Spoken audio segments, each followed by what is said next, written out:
Yeah, auf zu Cubase.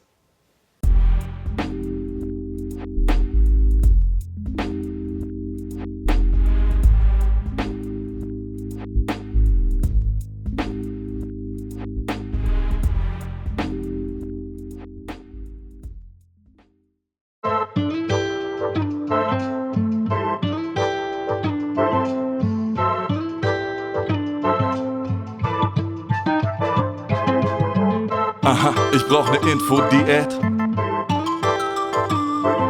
Den Digital Detox gibt mir Kicks wie die Beatbox. Yeah. Seit ich ein Smartphone hab ich mich nie wieder gelangweilt. Kann jedem was Neues erzählen bei Freunden und auf Arbeit.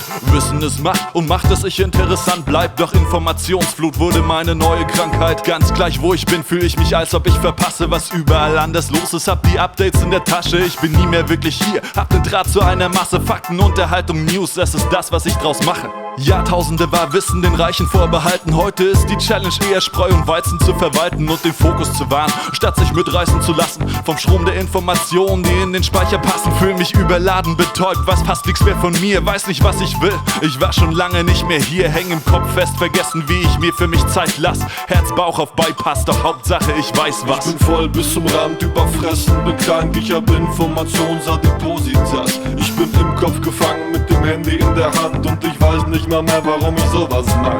Ich bin voll bis zum Rand, überfressen, bin krank, ich hab Informationsadipositas. Ich bin im Kopf gefangen mit dem Handy in der Hand und ich weiß nicht mal mehr, warum ich sowas mag.